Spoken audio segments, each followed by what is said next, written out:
They're bringing their fame and their soon-to-be fortune back to Boone. So, Michael, Gregory, Andrew, Evan, and Sarah, who are the Gregory Brothers. Let's give them a big hand. Hey, I'm here with the Gregory Brothers. Do you guys want to introduce yourselves? Yeah. Hey, I'm Evan Gregory. What do you play? I'm playing keyboards, and we'll all be doing a little singing. I'm Sarah Gregory. I'm Andrew Gregory. I'm Michael Gregory. And Michael, you actually graduated from App. How is it coming back and everything? It's great coming back. You know, now we all live in New York, so it feels really refreshing to be walking around Boone, waving to people as they pass, rather than just looking at the ground. Less awkward. And what kind of music are you guys working on right now? Well, so our original music, which we're going to play tonight, is primarily in the vein of like classic soul. It has some influences from folk as well, so that's kind of our main thing, is the soul meets folk. But we also have some other video projects that are happening right now that are completely different and have a little bit more of a hip-hop feel. I was checking out your website. I was listening to your auto-tune videos that you're talking about. How did you guys like to deliver a message in your music? I guess the message that we like to communicate is that most things sound better when they're sung, when they're inspiring enough to break out into song. We find that more entertaining and effective. Absolutely. Any message is more properly delivered with drums and a bass line. Mm-hmm. And how did you guys come up with the idea for doing your videos that you're doing? When I was recording at Appalachian State, I was a music major. I would record a lot of bands. I actually produced Mike Alvarado's album, which was a pleasure, one of the greatest weekends of my life. For lots of artists, I'd be using auto-tune, and I'd be spending many hours in the studio auto-tuning. Not for Mike. No. He's a singer. He's a real singer. Mike doesn't need auto-tune. But I would be spending a lot of hours auto-tuning, and after hearing so much of it, when I left the studio, when people were talking to me, I would hear it in song because the auto-tune is fresh in my head. And so I just thought, with that seed planted, wait a minute, I could auto-tune speakers and make them sing, so why not do that to Katie Couric? She'll sound a lot better. She'll sound more like Lady Gaga if she's auto-tuned. And she did. It worked. And you guys are all family, you know. How is it going on tour with your family? You guys get into fights, or you guys get along pretty well? We pretty much hate it. We really don't get along at all. Ooh, these guys. Andrew especially is really mean. Michael's really domineering, and Evan just stinks. Oh, which one of you guys is best at singing in the shower? You guys have? Oh. Good question. I don't know. I haven't heard. Yeah, we don't usually shower together. I avoid listening together to when they're singing in the shower. I mean, I would say Michael probably wins the award for most creative, if I had to guess. But his Sarah shower has the singing. most experience singing. I sing a lot of show tunes in the shower. It's true. And how did you guys all get into music originally? That's a really good question. I think. How did you get into music, Evan?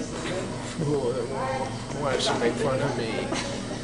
I think so. For my part, we all took piano lessons when we were young, and so there's a certain amount of parental influence there. But I remember a watershed moment for myself when I was in 6th grade, and I got thrown out of class because I couldn't stop drumming on all the desks and surfaces I was touching.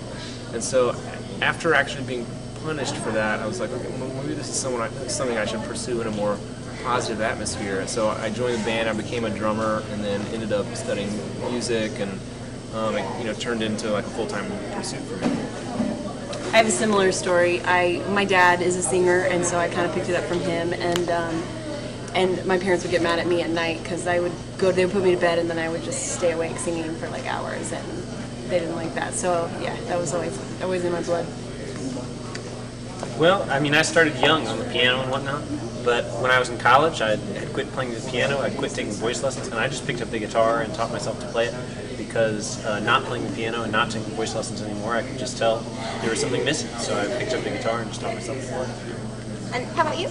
They just drug me along for the ride. Well, what kind of artists inspire you guys? want to start with that one, Sarah? Sure. Thanks, Andy. I mean, I kind of get really inspired from the great Motown singers. Otis Redding and Aretha Franklin, Etta James, a current amazing soul singer, Sharon Jones, on the scene right now. Anything that comes out of Daptones Records is fantastic and authentic. So that's kind of what inspires me. And like I said earlier, show tunes. I pretty much like music with a lot of emotion in it. Well, what kind of projects are you guys working on?